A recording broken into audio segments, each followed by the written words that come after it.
Hey everybody, I'm Dr. Matt Sherwood with Sherwood Spine and Sport.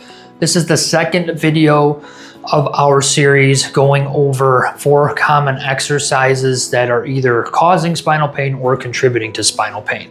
So in this video, we're going to be going over the Superman exercise, which is where we are lying on our stomach and we're raising both arms and both legs, kind of extending them at the same time.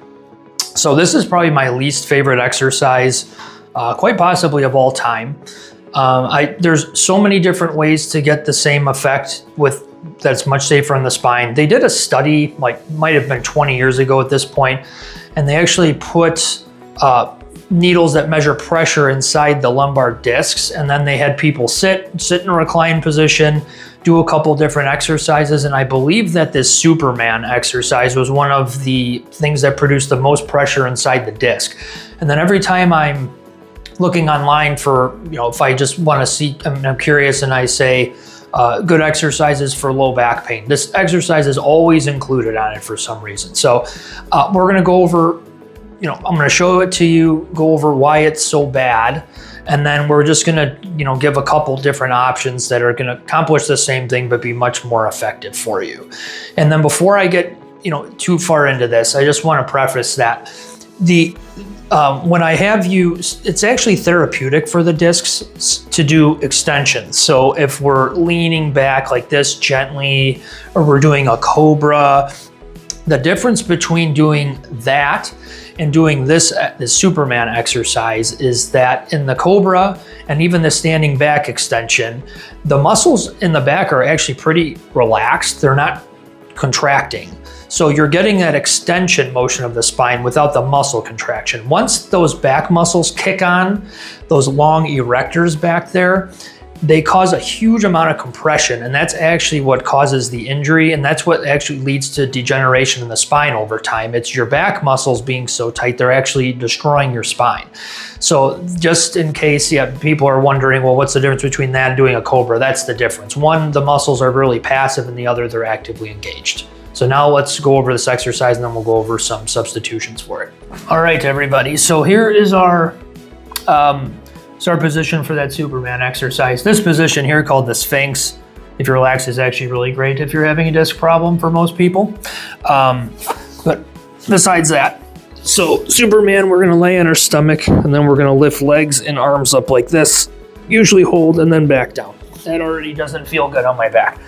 So that engages those back muscles so much. There's just so much compression and irritation and stress on the structures in that low back. So how about for a substitute? These are called different things, but they're, seen them called bird dogs. So you're just in this hands and knees position, and we want the knees directly under the hips and the hands directly under the shoulders.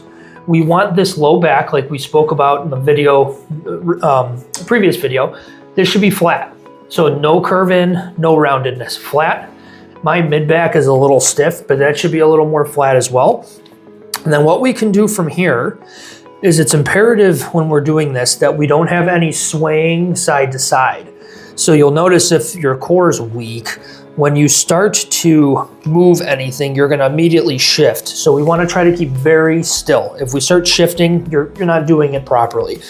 So what I would do is I would just start lifting an arm. So get this position and then lift an arm slow.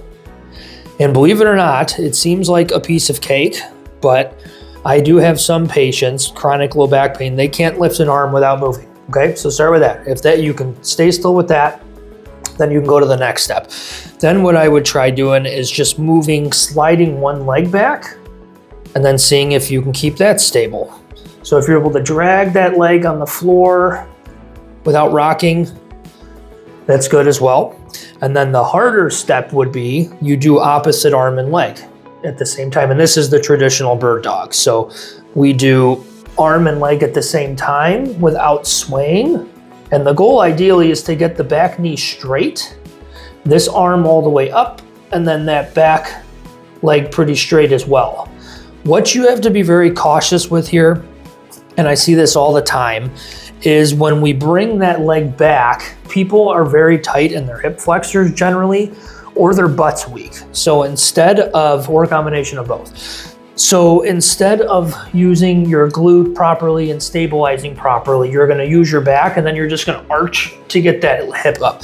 Then you're doing exactly what the Superman was doing. Not as bad, but you're contracting those erectors back there excessively, and that's causing compression. So if you're going to do this, you have to maintain a flat spine the whole time.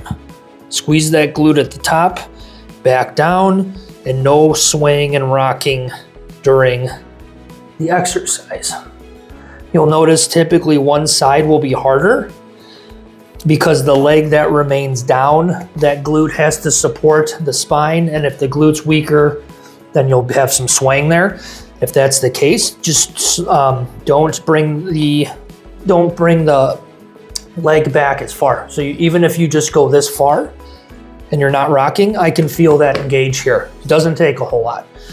Then you would do 15 reps or so per leg, couple times a day, and then that's good as gold.